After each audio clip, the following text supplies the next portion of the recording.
Boa noite. Estamos hoje aqui voltando a nossa série de lives do Movimento 133. Boa noite. Oi, Luciana. Primeiro a entrar aqui. Oi, Luciana. Tudo bem? Estou te devendo uma presença na sua live. Ednei, continua aqui ó, na minha gruta do Guarujá. Boa noite a todos. Estamos aqui aguardando a nossa convidada de hoje, a Karina Cufa, que em breve deve estar se unindo a nós aqui. Eu estou acompanhando aqui do lado. Vou chamá-la.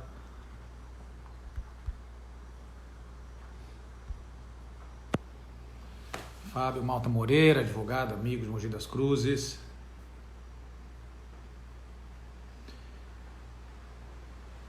Pessoal dos assuntos legislativos. Pode entrar.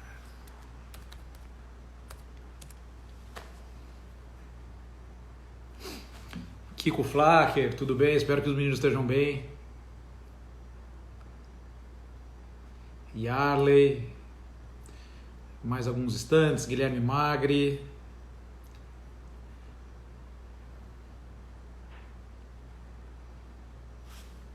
Força Magri. Espero que estejam bem, seguros. Pessoal do nosso Movimento 133. Gabriel Miceli, continua aqui no litoral também. Gabriel, tudo bem? Cristiano Leal.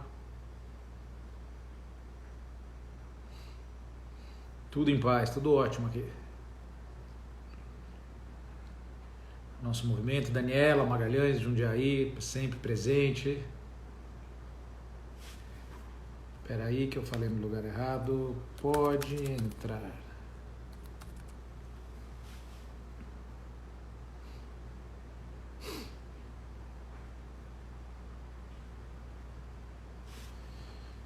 Estamos aqui aguardando. A Karina está em contato comigo aqui pelo lado.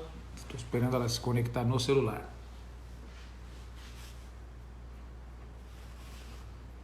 Tentamos fazer a live ontem, depois a gente vai explicar aqui porque a live não ocorreu. Ossos do ofício da advocacia. Mas hoje ela ocorrerá certamente. Vou anunciar a próxima assim que tiver mais gente, Daniela, também. Mas por enquanto lembrar que amanhã às 6h30 aqui no mesmo perfil nós vamos ter uma live com o professor Mário Sérgio Cortella. Foi uma live muito bem pensada, muito bem trabalhada, muito bem desejada por nós. O professor Mário Sérgio Cortella vai falar sobre o que é direito na pandemia. O certo, o errado, o justo, o injusto, ganham novas dimensões para nós, profissionais do direito, nesse momento de exceção que nós estamos vivendo. Karina Cufa entrou. Espera aí. Karina, tudo bem? Você precisa solicitar, Karina.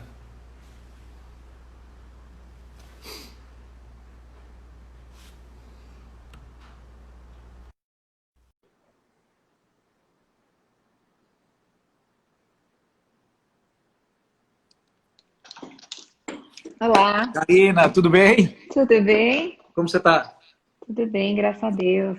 Deu Está em Brasília? certo hoje. Tô em Brasília. Tudo bem? Tudo. Olha a E Karina como lá. tá São Paulo? Aí tudo fechado?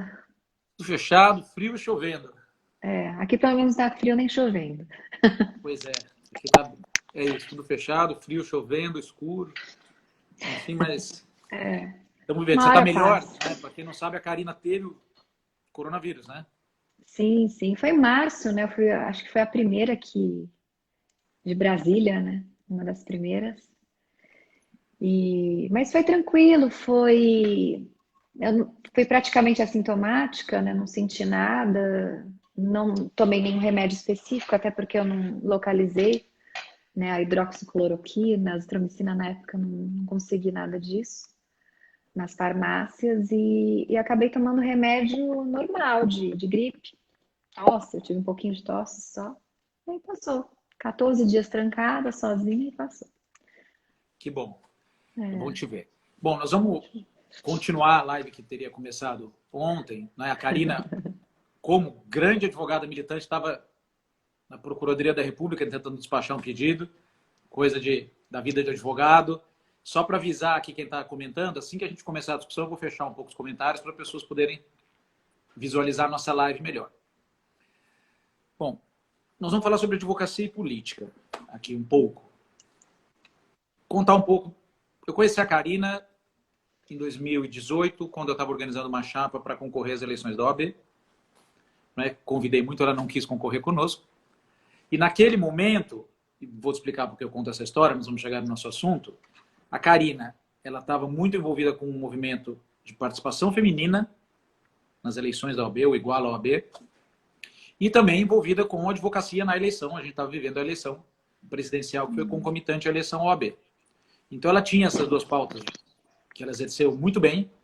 Não é? A Karina foi um ator muito importante da participação feminina naquela eleição da OAB e também advogou intensamente naquela eleição, que foi o que levou ela hoje a Brasília, né? Advogar para o presidente da República. Tudo isso começou lá atrás. De lá para cá, depois da eleição, o grupo que esteve conosco fundou esse instituto, o Instituto M133, que é a plataforma pela qual nós estamos falando hoje, e a Karina se mudou para Brasília. Eu acho, é isso, Karina? Mudei. Vai fazer um ano agora.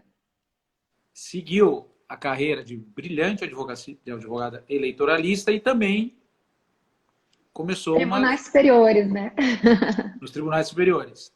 E também tem uma militância política partidária, está participando da fundação do Aliança pelo Brasil. Vai me corrigindo se eu tiver alguma imprecisão, Karina. Sim. E aí, uma das pautas do nosso instituto justamente sempre foi falar da participação dos advogados na vida política do país. Discutir a participação da advocacia. Por quê? Por um lado, né, a própria profissão da advocacia ela é muito próxima da vida política. Né? Tem um trecho aqui de um livro, O Império da Lei, do Oliva Lamounier. Só existe digital, mas eu recomendo esse livro, que diz o seguinte: a busca incessante de soluções para situações conflituosas confere densidade à advocacia, como um contexto de aprendizagem política. Ou seja, por transcorrer em meio a uma incessante colisão de interesses, a prática profissional do advogado é, sobre vários aspectos, similar à própria política propriamente dita. E, historicamente, os advogados, em todos os lados, sempre foram muito ativos na vida política do país. Né? E está aí a Karina comprovando isso aqui. Então, eu queria que a Karina... Vamos falar um pouco dessa carreira da Karina no direito eleitoral, na justiça eleitoral. A gente tem eleições esse ano que a gente nem sabe se vai ocorrer. Eu quero saber o que a Karina acha disso também. E trabalhar a ideia assim, de pluralismo.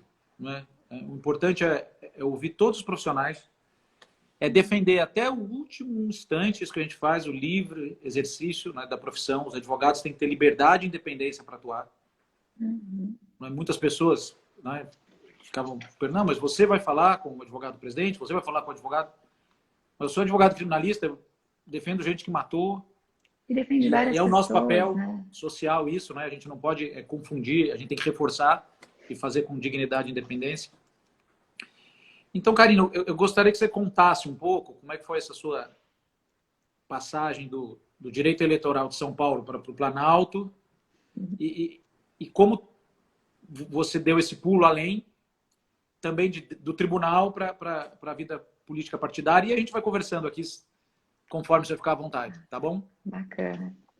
Bom, uma satisfação enorme falar com você, Léo. A primeira vez que eu te conheci, já gostei muito, né? Falei, nossa, já tinha informações a respeito do seu trabalho à frente da Associação dos Advogados de São Paulo, da ASP, né? Fez uma ótima gestão, e isso é muito importante, né? Porque é como você falou, a advocacia, ela tem um quê político, principalmente quando a gente se envolve com entidade de classe, né? Participamos de eleições. Eu tinha já participado de uma chapa na OAB, acho que foi 16, será? Não, quando que teve?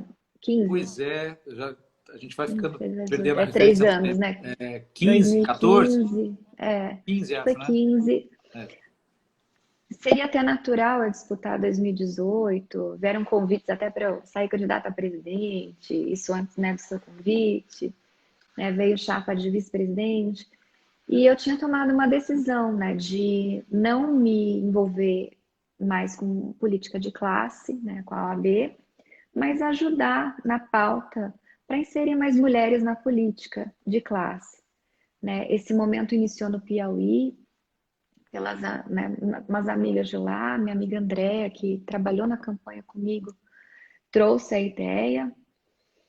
E aí a gente levou para São Paulo, foi levando para outros estados, e tinha um slogan interessante, né? Era igual ao AB, a ordem é incluir. Porque o que a gente observava na política de classe, né? Eles colocavam as mulheres ali num percentual muito pequeno, e quando participavam de alguma coisa, não tinha posições importantes de diretorias, comissões que também não tem regra de participação de mulher, ficavam praticamente com os homens. E nós temos várias mulheres extremamente capacitadas que gostariam de estar, né? Sempre tivemos mulheres que gostariam de estar ocupando esses espaços. E mesmo eu não querendo participar, né, não ocupar nenhum desses espaços, eu não quis participar de chapa, vieram convites de todas as chapas. Graças a Deus, tenho uma relação boa com todos os advogados, né? E, e aí eu fiquei, né? Eu falei, olha, infelizmente não vou participar, mas eu quero ajudar.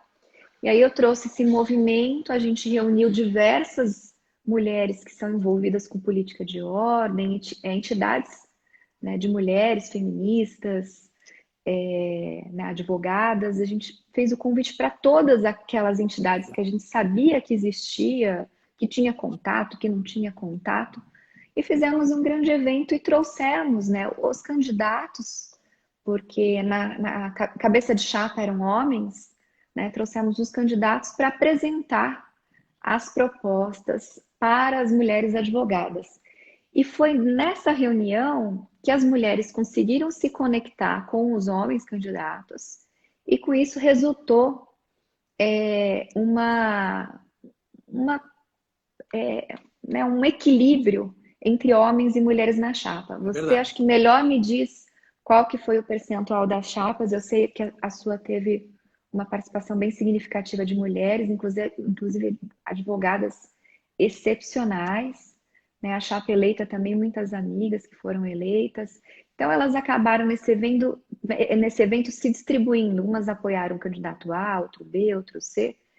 E o resultado foi alcançado. A gente acabou tendo uma participação muito grande aí de advogadas nas chapas da OAB. Você Isso. lembra qual que era o ranking? Que teve matéria sobre o ranking, quem ficou em primeiro, segundo, É, terceiro. Que aí eu já fui me afastando, né? foi você que Eu, eu, fez aju- esse ranking. Foi é, você que eu, eu, fez. eu ajustei ali, eu aproximei e aí fui trabalhar na campanha do presidente, né? Mas foi bem interessante, né? Eu vi que Porque as todas as campanhas chapas foram quase coincidentes, né? foi Foi no quase mesmo tempo, coincidente. né? E deixa eu brinco aqui que tá atrapalhando o fone. Mas o que eu achei bem interessante é que todas as chapas apresentaram um número muito bom de mulheres e grandes advogadas, assim. Todas as chapas tinham mulheres muito bacanas, né? E isso mudou. E São Paulo, dando o exemplo, né, que é o maior colégio eleitoral, ele acaba passando, né, por tudo, porque isso reflete aqui no Conselho Federal, que tem muita coisa para mudar. Isso reflete nas outras seccionais, então é muito interessante. E eu acabei abrindo essa porta, né, com a Andréia, lá do Piauí. A gente Uhum. fez esse trabalho inicial e depois disso eu deixei com elas. Aí cada uma decidiu seu caminho, aí tem algumas ganharam, estão aí exercendo os cargos. E uma coisa, Léo, que foi bem interessante, né? No começo eu achei ruim, mas depois eu falei paciência. E aí acabei até tendo conclusões a respeito disso. Eu cheguei num dado momento da campanha, isso quase no segundo turno, porque assim, eu me coloquei no trabalho, né, e esqueci de qualquer tipo de política de classe, de entidades de A e B ou C, assim, eu me distanciei de tudo, né, de grupos de WhatsApp, fiquei só trabalhando a campanha toda. De alguns grupos de mulheres, eu mandei mensagem, eu falei, ó, porque eu via que tinham grupos fazendo comentários negativos do presidente, comentários absurdos, eu conheço ele, sei quem ele é, né? E aí eu, por questão de lealdade ao grupo e também a mim mesmo, que me incomodava ver essas mensagens, eu cheguei a mandar um texto, falei, olha, eu assumi um compromisso que para mim é muito importante, eu vou coordenar a campanha na parte jurídica do candidato Jair Bolsonaro, e em decorrência disso eu estou saindo do grupo, desejo felicidade a todos, não sei o quê. E a resposta era assim, tão mal educada, isso era um grupo de advogadas, né? Esse foi um. Né? Depois teve um outro que também aconteceu um episódio muito ruim. Mandavam aquelas carinhas verdes, vomitando. Eu falei, nossa, que falta de compostura, educação, né? Sempre ajudei essas mulheres. E agora tratando dessa forma, eu simplesmente saí do grupo e não questionei, nem lembro quem fez isso, né? A maldade fica com quem faz. E aí no segundo turno teve um outro episódio também. Eu representava um grupo nacional, né, que chamava Mais Mulheres no Direito. E no segundo turno, uma das componentes do grupo, que não está mais lá, mandou uma mensagem falando que tinha que fazer uma nota de repúdio ao candidato Jair Bolsonaro, porque seria um retrocesso aos direitos das mulheres e blá blá blá e blá blá blá. Eu vi aquela mensagem, falei, vou ignorar, porque só vai assinar a nota de repúdio se eu assinar, né? E aí começou a ter uma pressão ali, ficaram uns 2 dias discutindo e eu fingindo que não estava lendo, né? Falei, e nem abria mais o WhatsApp, eu falei, nem vou ver esse tipo de discussão, porque não estou trabalhando, não tenho tempo para isso. E aí chegou num nível que algumas me ligavam e falaram assim, olha, a posição é a seguinte, ou você assina a nota de repúdio, ou você sai do grupo. Aí eu falei, nossa, que coisa horrível, né? Eu falei, por mim eu saio do grupo, então, né? E aí acabou que não fizeram nota de repúdio, também não tinha saído do grupo na época. O grupo deu uma reduzida, o projeto acabou. Mas o que eu achei muito triste, tirei de conclusão disso. Porque eu sempre trabalhei na pauta de valorização da mulher. Né? Um exemplo, né, Eu comecei Léo? por isso, eu te conheci por isso. E um exemplo que você é testemunha disso, nunca foi uma pauta para me promover, mas para ajudar as mulheres de uma forma geral. Né? O exemplo da eleição da OAB é muito claro, eu não queria ser candidata. E não tenho pretensão de ser candidata no futuro. Eu queria só ver o que aconteceu hoje, né? O que aconteceu em todas as chapas, ter mulheres participando, ajudá-las, né? Eu sempre tive essa bandeira. E por quê? Porque eu, tanto como advogada e advogada na área política, quantas vezes eu não fui em eventos e era a única mulher? Quantas vezes eu não participei de congressos se tinha eu e mais duas? Quantas vezes eu não fui no jantar com 10 homens? Então, por que não? Para mim, seria muito mais agradável estar num ambiente misto, né, entre homens e mulheres. E assim, o objetivo era sempre esse, né? Abrir espaço para outras mulheres para que elas ocupassem os lugares que eu estava ocupando com os homens. Né? E isso não é de hoje, porque eu sou advogada do presidente, sempre foi assim. Né? Eu sempre fiquei no meio de muitos homens. Acho que por causa do meu perfil, enfim, eu sempre nunca fui acomodada, sempre fui de né, buscar ir atrás e não ligar se espaço é de homem ou de mulher, eu sempre achava que todos os espaços poderiam ser meus. E ainda acho. É, E aí, tudo isso que aconteceu, qual a conclusão que eu tive, né? Que essa história, que aí falaram assim, esse feminista, ela traiu os movimentos feministas porque ela advoga por um machista, que os homens isso. Eu acho que esse radicalismo não leva a nada. Em primeiro lugar, ficar cerceando a pessoa de exercer qualquer atividade profissional, isso é um erro enorme das mulheres, porque elas sempre falam, a mulher pode ser o que quiser, pode estar o que quiser, mas na prática não. Pode ser o que quiser, pode estar o que quiser, menos ser advogada do presidente Jair Bolsonaro. Então, assim, primeiro erro do movimento. Segundo erro, né, como você falou, eu digo, ele não é o que pintam. Mas se fosse, teriam que respeitar a decisão de uma mulher de trabalhar para quem quiser. Como você falou, não trabalha na área criminal, tem que às vezes trabalhar para pessoas que você não tem nenhuma identidade, né? Então, esse é o segundo ponto errado. E aí a gente vê que não tem um apoio sempre das mulheres, né? Às vezes você fala assim, poxa, eu me dou, ajudo, e quando preciso de um apoio, ele não vem de volta. E muitas vezes vem dos homens, né? Então você vê o quê? Que não é uma crítica assim falando, o movimento de mulheres está fadado ao fracasso. Não. Elas precisam aprender, né, sem generalizar, porque tem muitas mulheres fantásticas, eu tenho amigas que a gente continua com as mesmas pautas, é que nem eu falo, quer me chamar de feminista, não feminista, chame do que quiser, mas as minhas pautas não mudaram, porque eu continuo trabalhando para valorização da mulher no mercado de trabalho, na política, e para acabar com a violência doméstica, seja nas ruas, seja dentro de casa, seja até mesmo no trabalho.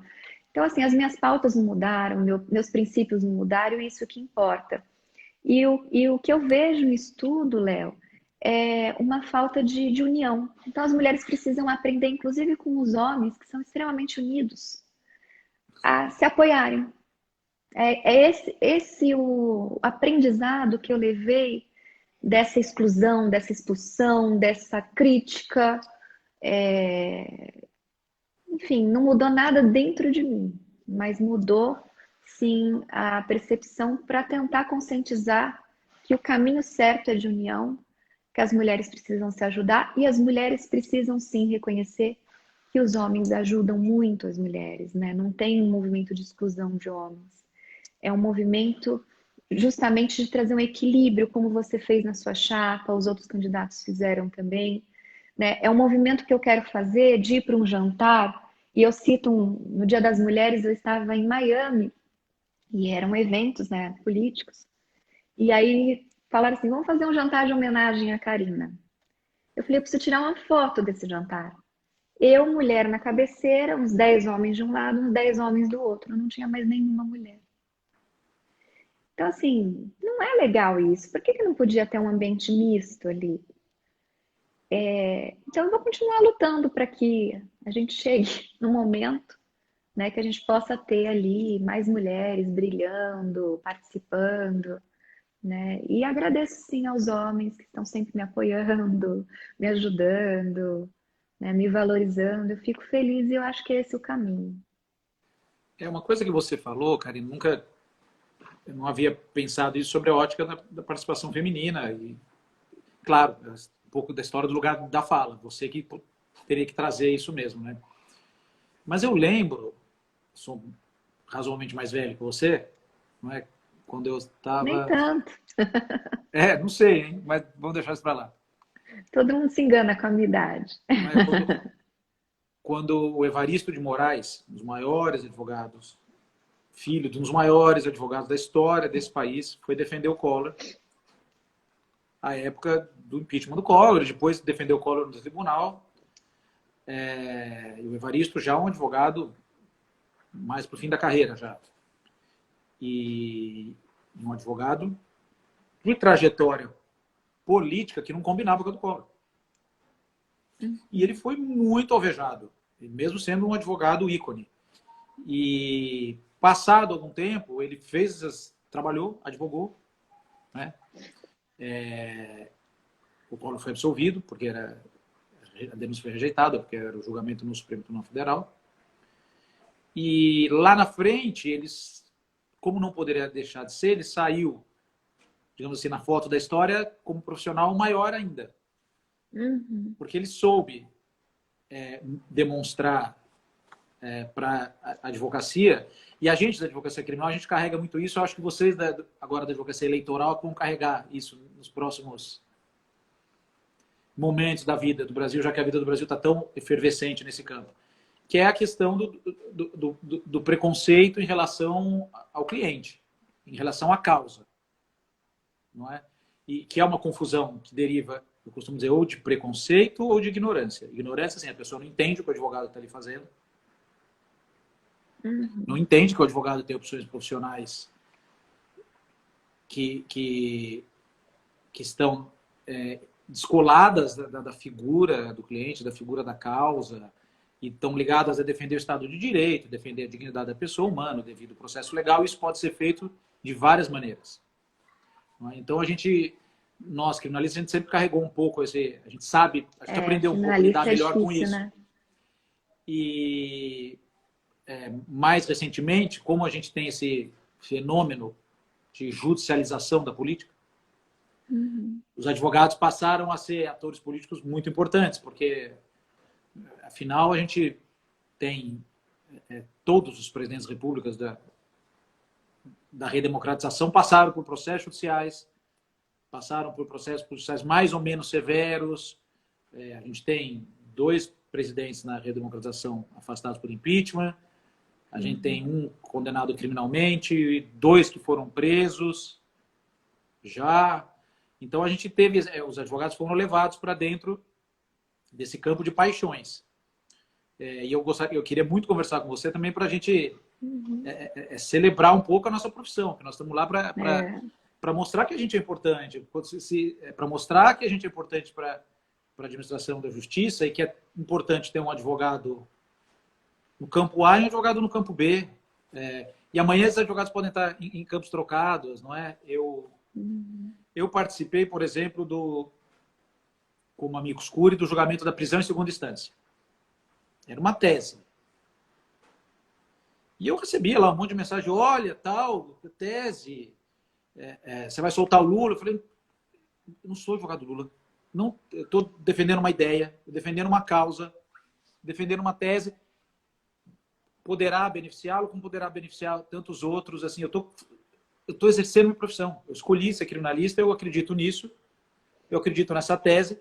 Num determinado momento, infelizmente, a tese com que eu trabalhava foi contaminada por esse ambiente político, não é? Mas eu tinha, assim como você tinha, uma opção, que era abandonar a tese, por causa da contaminação política, abandonar o trabalho, ou seguir. Como advogado, o certo é seguir. Como você. Não é? Você vinha no movimento de participação feminina, que passou a não te entender a sua opção profissional, que é uma opção profissional, mas assim, você foi constituída para defender em juízo determinadas causas. Seu primeiro compromisso é esse, como advogado. É isso que a gente jura, né? Quando a gente recebe a carteira. Não, e receber esse patrulhamento de qualquer pessoa que seja, de movimentos, de grupos da sociedade, não é bacana, né? A gente tem que exercer nossa profissão acima de tudo. Eu te confesso que, e eu já falei isso inúmeras vezes, que no começo foi um desafio profissional, eu não conhecia o Jair Bolsonaro. E aí depois de conhecer, eu fui vendo como ele é uma pessoa bacana, né? E até assim, né, essa pauta foi a pauta que elas bateram, né, dele ser machista. Eu cuido de todas as causas dele, todas, cíveis, criminais, eleitorais. Eu, assim, meu escritório, obviamente, né, Claro. não sou multiuso. Não, e olha, uma Mas coisa do ponto de vista dessa história que eu contei, da advocacia, a gente teve muitos presidentes recentes que tiveram advogados. eu sou a primeira mulher. E é isso que eu ia falar. É isso que eu ia falar. Então a gente lembra do Zé Eduardo Cardoso, que fez uma defesa brilhante da Dilma. Sim, Eu sempre falo para todo mundo, Zé Eduardo fala, olha, vocês podem falar o que quiser, a defesa que ele fez foi brilhante. ele é um ótimo técnico mesmo. Muito, voltei no Evaristo e eu poderia passar outras histórias, acho que é a primeira mulher que defende Primeira. um presidente. Eu fiz esse levantamento e foi uma jornalista que me falou outro dia. Ela falou, acho que você é a primeira mulher a ter. Pode ser assim que tenham mulheres trabalhando, mas Nas nos equipes. bastidores, né? Nas equipes, Sim, com certeza. obviamente. Mas eu, a primeira mulher a ter protagonismo como advogada de um presidente da República. O meu escritório, sou a cabeça do escritório, né? Tem as nossas equipes, as outras áreas. Tanto que tem muita gente que pergunta assim, mas você só faz eleitoral, né? Vive do que nos outros anos? E não, o escritório advoga em várias áreas, né? A gente tem a área de direito digital, tem a área de direito empresarial, né? Criminal a gente tem mais pequenininho, que a gente fez isso mais para demandar algumas ações que a gente promove em favor do Eduardo, do presidente, né? O Pitombo, que é uma pessoa maravilhosa, já cuidava de algumas ações do presidente, em especial a do Adélio, ele continua no caso, a gente conversa bastante, ele faz todo o acompanhamento técnico. Tá aí Então, outro grande advogado, Piton. grande, grande. Não E é uma tenha... pessoa, eu não conhecia, eu conheci ele o ano passado.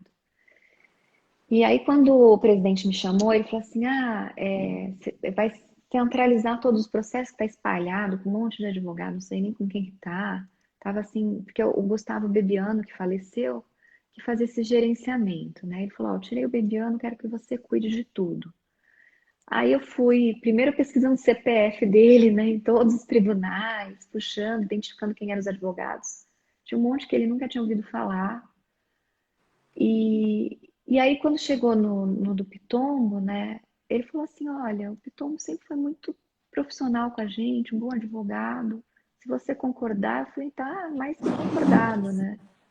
E aí, conversei com o Pitombo, uma pessoa maravilhosa, a gente se dá super bem.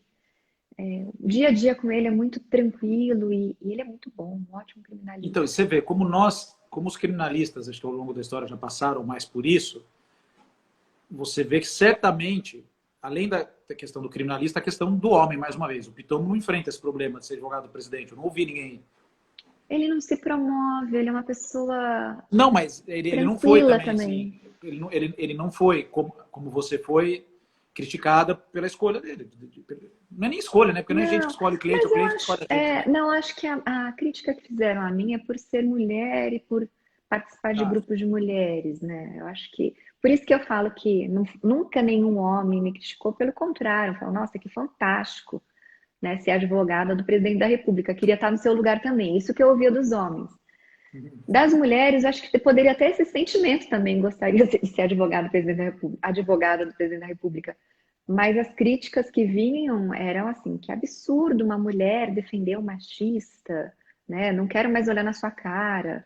Você está proibida de pisar aqui na entidade, né? Não vou dar o nome da entidade aí para não causar polêmica. mas você preside uma comissão na OAB, não preside? No Conselho Federal da OAB, é Não a é? Comissão de Compliance Eleitoral e Partidário. Você vê que os espaços, eles Essa também... Não, essa pauta de compliance eleitoral partidária é uma pauta pessoal muito importante.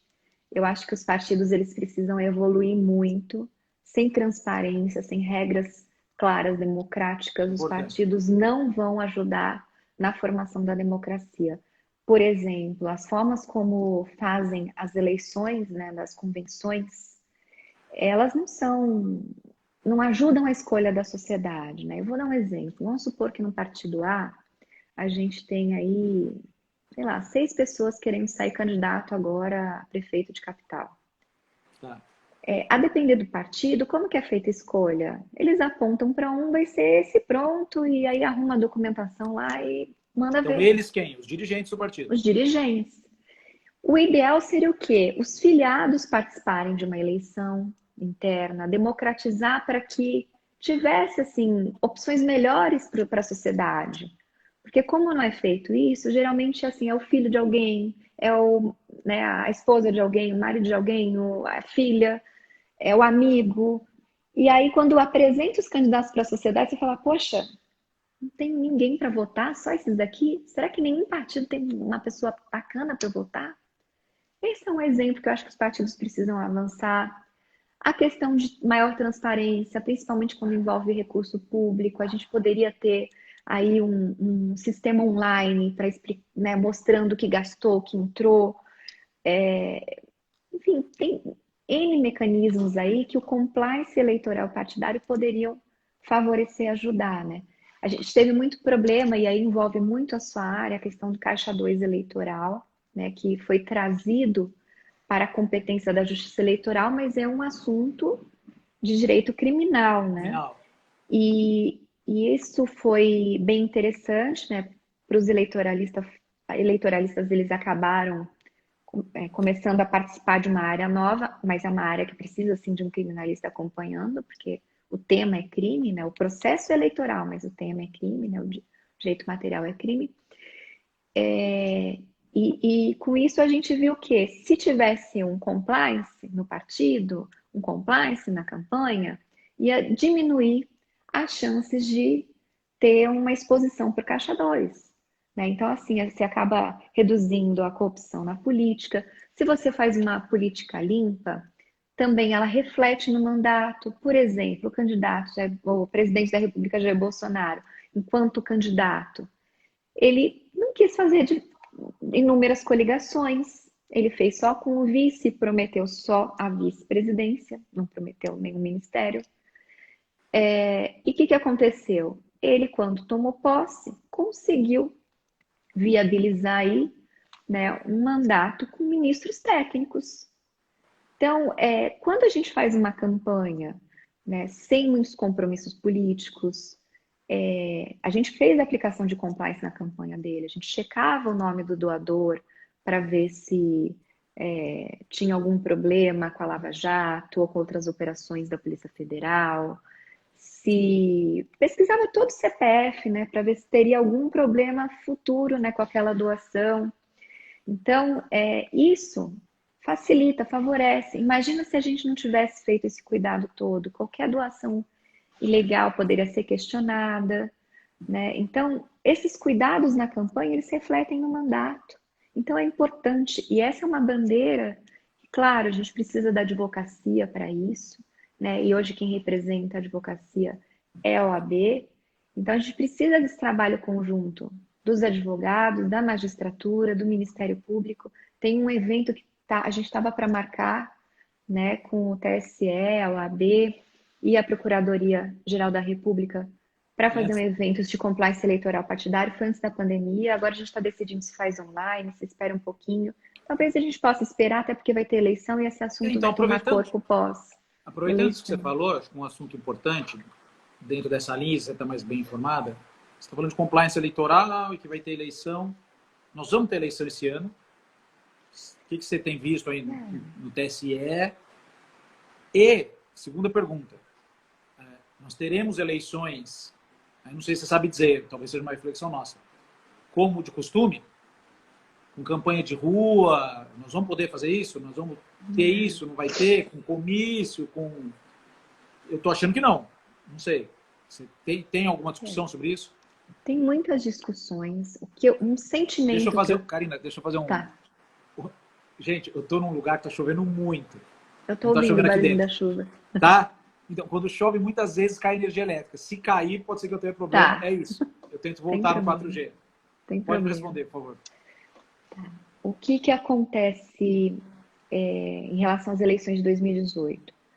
A gente está vendo muitas discussões, né, no Congresso, no TSE também. O TSE, né, o ministro Barroso passou a falar sobre o tema. Tem discussões para manter a data, tem discussões para jogar para dezembro, para viabilizar a posse no início do ano. Tem discussão também de unificação das eleições, que é uma discussão menos forte, assim, tem menos simpatia do Congresso em especial, né? E dos advogados eleitorais. Eles não são desfavoráveis à unificação das eleições. Talvez, eles falam que não é bom para a democracia. Eu já acho positiva a unificação, acho que não atrapalha em nada. Mas, por uma questão de mercado, ficaria ruim, obviamente, porque no lugar de trabalhar de 2 em 2 anos, você trabalharia de 4 em 4. Vai ficar mais sazonal ainda. Mais sazonal. Mas,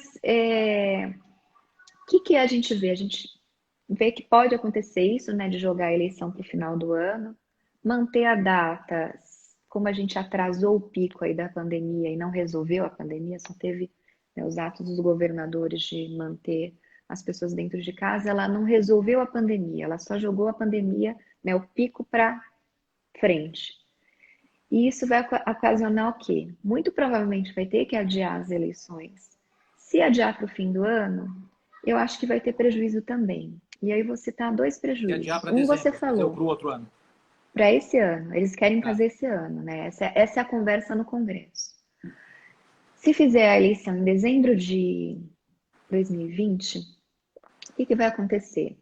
Primeiro, eu acho que prejudiquem muito alguns atos que são importantes das eleições e que não ficam às vistas, né, da sociedade, que é, primeiro, a gente tem a organização interna, né, das eleições. As urnas são testadas, e isso é feito tudo, né, em reuniões públicas, tem as audiências públicas de modo geral, tem a qualificação dos mesários, né? Eles são dados cursos para eles entenderem. Claro que esses cursos podem ser feitos de forma online, que aí a Justiça Eleitoral vai ter que se preparar para viabilizar isso. Mas tem diversos testes que são presenciais e vão acabar gerando aglomeração, porque os representantes de partidos e a sociedade eles podem estar presentes, né? Aí tem a convenção. Como você vai fazer uma convenção Isso. sem aglomeração? Então, por Vai isso que eu fazer uma perguntei se a votação gente vai ter uma online? eleição bem diferente, né? E propaganda? Como que o candidato, ainda mais numa eleição municipal, que é muito corpo a corpo, principalmente cidade pequena, que a pessoa vai lá, vai de casa em casa, leva lá o santinho, conversa, explica. Como que essa pessoa, que pode ser um grande transmissor de vírus, já que ele está passando de casa em casa, vai fazer o trabalho dele? E sem propaganda eleitoral, acabar prejudicando a democracia, porque a propaganda é um direito do cidadão, não é do candidato. O cidadão tem o direito de saber quais candidatos estão à disposição dele. Então, eu fico muito preocupada com esse ato de preparação das campanhas, o ato de pré-campanha que não está existindo. Eu falo Não, não porque vai ter, né? nenhum candidato está procurando. No começo, eles pediram proposta, isso antes da pandemia, depois sumiram, ninguém sabe se vai ter. Então, assim, ninguém está se preparando na pré-campanha. E na campanha, como que o candidato vai fazer campanha? Só pelas redes sociais? São E cidades que vereadores de não cidades têm. pequenas, do Brasil inteiro, os vereadores. E se você vai lá para algumas cidades do norte, nordeste, que não pega celular, que as pessoas não têm celular, lugares de pobreza, como que eles vão saber que tem eleição se vai estar tudo na internet no máximo? Então, não é só o dia da eleição, onde os eleitores vão lá, e aí, isso sim, eu acho que dá para organizar filas, organizar os horários, fazer a eleição em 2 dias, Isso que eu ia ou perguntar, pode fazer em 2 dias? pela lei não, né? Mas Não, aí, né? uma situação excepcional, eu não sei se eles poderiam aí. Aí, assim, é uma situação muito difícil, é uma situação difícil para o Congresso, é uma situação difícil para o Supremo, que eventualmente julgaria aí uma inconstitucionalidade de qualquer alteração na norma, até porque está em cima da hora. E eu acho que o Supremo, numa situação dessas, né, de pandemia, poderia, né, reservar uma discussão um pouquinho mais aberta, considerando que a eleição está praticamente prejudicada com a pandemia, né? Então, assim, está uma situação incerta, ninguém sabe o que vai acontecer, se vai acontecer a eleição em outubro, se vai acontecer em dezembro. E aí, um outro problema também de acontecer em dezembro, principalmente nas cidades de interior, tem, né, não só cidades do interior, mas a gente viu aqui, né, o Brasil inteiro acompanhou a transição, né, do governo Michel Temer para o governo presidente Jair Bolsonaro. Então, eles montaram equipes, né, a equipe do ex-presidente com o presidente, trabalhando, uniformizando as pastas, planejando. E como que vai ser feito isso? Né? Se vai ter que tomar posse e pular, né, esse período aí de transição. Vai passar de um governo para outro Daria para sem fazer os 2 turnos transição? em dezembro? Então, em tese até dá, mas e a transição também? E os 2 turnos ficam um pouco apertados, né? Porque você não vai ter a propaganda do segundo turno, vai ter que atropelar tudo. Olha, não sei o que que eles vão decidir, mas me preocupa muito, né? Especialmente porque a gente não sabe aí, né, como que vai ser o dia a dia. A gente que trabalha nos bastidores de eleições, acompanha tudo, eu fico realmente preocupada. E preocupada porque se a gente faz uma eleição de forma assodada, né, sem todos os procedimentos de forma adequada, a gente pode ter um resultado negativo, eleger quem não deve ser eleito, né, Você por me causa de falou, alguma falha. eu não peguei direito, você não acharia, você não acha ruim a ideia de uma eleição unificada? Não. Na verdade, eu defendo a eleição unificada há bastante tempo, né? Teve uma época que vários institutos se pronunciaram contra, né? Aí teve um momento que eu falei, acho que eles estão até certos, mas eu acho que é um pouquinho de reserva de mercado, né? Porque o que acontece? A principal queixa é que o eleitor ficaria confuso em votar em vários cargos e as pautas municipais não se confundem com as estaduais e as nacionais. Se fosse isso, de não confundir pautas, eu acho que a gente teria que ter 3 eleições. Três, Uma eu também acho, municipal, porque uma já é estadual, confusa a uma eleição. nacional. A eleição geral, ela já é confusa, porque você tem que eleger o presidente, governador, senador, deputado federal, deputado estadual. 5 votos. E quando você tem 2 senadores, né, também aumenta aí o número de votos. Na municipal é só prefeito e vereador. Então, assim, se já tem 5, por que não ter 7? Vai confundir muito mais acrescentar 2 votos? Acredito que não. E se o problema são pautas, a pauta municipal não se confunde com as outras, então tem que ter 3 eleições para não confundir, porque todas as pautas são distintas. Né? Então, é um debate Você não aprofundado. vê chance disso acontecer. Eu não vejo clima de acontecer, a não ser Clima. que a sociedade peça isso, pressione por isso, né? Mas no Congresso eu não vejo clima. E qual que é a vantagem de eleição unificada? Custo. Um custo com a justiça eleitoral. O custo da justiça eleitoral para mobilizar esse treinamento que eu falei, essas reuniões públicas para checar urnas, tudo isso, e mais o custo da campanha, é um custo tão grande que se unificasse ia reduzir praticamente pela metade. Até o Santinho, que consta lá o nome de 5 na eleição geral, colocaria o nome de mais 2, é um papel só, no lugar de 2. Então, assim, a Talvez fazer a gente. eleição em 2 dias. É eleição de 2 dias. Mas, enfim, é um debate profundo que eu não sei se ainda tem um ambiente maduro para analisar isso sem pensar nos interesses próprios. E aí, quando eu falo interesses próprios, o que sempre tem aquele debate?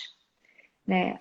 Alguns deputados federais falam assim: ah, mas eu vou dar 2 anos a mais para os prefeitos, sendo que eu tenho hoje um fundo partidário grande, teria condições de eleger os meus prefeitos e vereadores.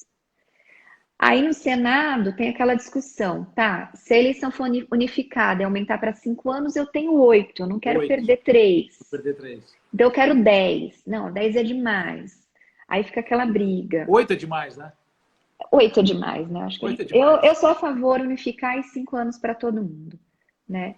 Então, assim, fica aquela disputa, aquela briga de interesses pessoais. Cada um tá vendo o que é bom para si e não para a sociedade em si, né? E eu sou muito favorável a reduzir os custos, né, de campanha eleitoral. Eu acho que foi muito bom inserir as redes sociais nas eleições e fico muito preocupada quando há um movimento. E aí eu gostaria até de voltar à dúvida, porque esses dias eu debati com um outro criminalista, né, com o Cacai, a respeito do inquérito do Supremo, né, e ele se disse totalmente favorável. Eu fiquei assustada até, porque eu falei, nossa, qualquer processualista criminalista tomaria um susto, né, com o que está sendo feito nesse inquérito. E eu fico muito preocupada até como cidadã, que as pessoas estão ficando amedrontadas de expor as suas posições. E aí um destaque que eu dou, não só meu, mas é uma postura inclusive do presidente da República de não atacar as instituições.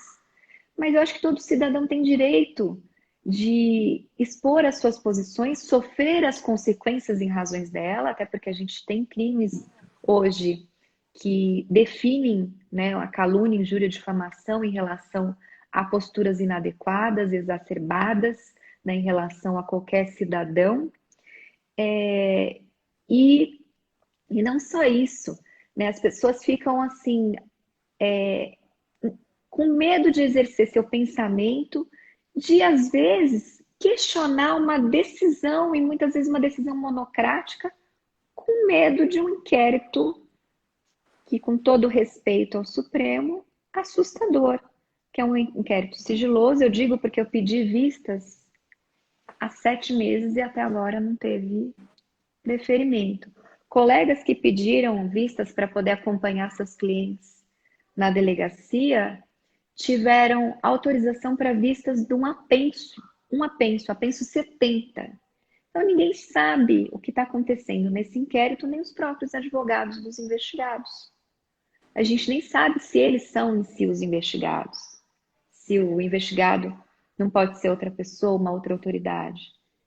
Então Olha, Karina, é bem assustador. nesse ponto, eu vou fazer colorir um pouco a discussão, porque nós, criminalistas, há tempos, mas não no Supremo, nas instâncias estaduais, federais, a gente reclama de práticas que vêm dificultando acesso aos autos. Não, eu vejo isso. Isso acontece há muito tempo, investigações criminais, não acontecia no Supremo mesmo, até porque o próprio Supremo editou a súmula 14. Para a súmula 14, qual é a história da súmula 14? Muitos juízes estavam impedindo o acesso aos autos de investigação. A história da súmula 14 é essa. E depois veio uma nova redação do Estatuto da Advocacia, em 2016, também porque essas práticas continuaram. Então, assim, não que eu ache bom isso está acontecendo, claro que não é bom, mas talvez, como isso é um problema grave da nossa justiça, e agora eu acho o seguinte... Tirou a sombra do problema, né? Jogar a luz. Jogou a luz, né? O pessoal tem falado para mim e falar, a gente reclama disso sempre. Eu respondo, a gente reclama disso há muito tempo, está acontecendo agora, né? Então vamos jogar na luz. Eu acho que a luz da discussão pública é muito importante.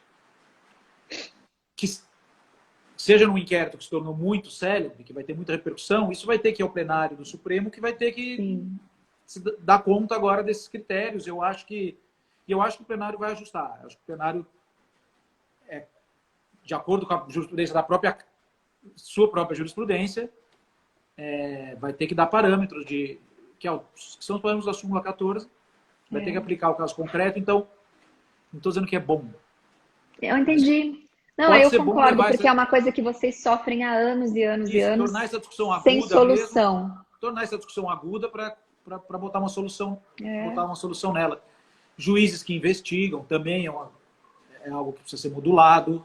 E tem a discussão do juiz garantido. A própria abertura do inquérito, ela é fundamentada na resolução de 80, antes da Constituição de 88. Né? Eu tenho processualista. E atinge para analisar a honra de ministros e familiares, que, a meu ver, também... Tem processualistas que questionam se essa parte do regimento foi recepcionada pela Constituição, mas, assim, que é bom, vai ser discutido.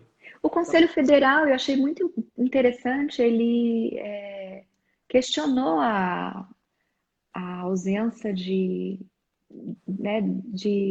vista dos autos aos advogados, e aí... Né? Meus parabéns ao AB pelo trabalho, né? De fato, defender a advocacia, que é o papel da OAB tem que ser esse, defender a advocacia. E nós estamos aqui cumprindo um papel social, que é meu cliente precisa ter acesso aos autos. Seja meu cliente corintiano ou palmeirense. Isso. Ele precisa ter acesso aos autos. Cliente não tem cara. Seja meu cliente desconhecido, seja meu cliente uma pessoa muito célebre. É isso que a gente tem que reforçar na advocacia. Eu achei interessante que você falou sobre jogar a luz. É porque como eu não tenho uma atuação como você tem ainda na área criminal, como eu falei, eu tenho uns processos pontuais, né? E obviamente quem sofre é a criminalista do escritório, não sou eu.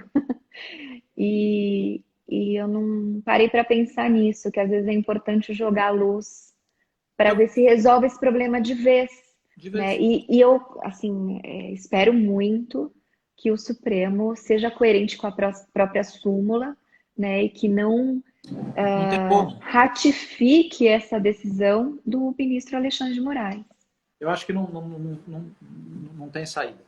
Até Karina, hoje ninguém teve cópia da íntegra dos autos. Olha, o Instagram vai derrubar a gente aqui, que a live vai, tem mais alguns minutos só. A conversa tá ótima. Tá ótimo, queria te agradecer demais. E quando eu for a São Paulo, vamos marcar de almoçar, conversar, que faz tempo que a gente não se fala. Vamos conversar, vamos voltar com... Eu tô abrindo aqui pro pessoal dar tchau pra gente, o pessoal que quiser... Nossa, muita gente conhecida, Camille, Jefferson. Pois eu fechei porque senão fica atrapalhando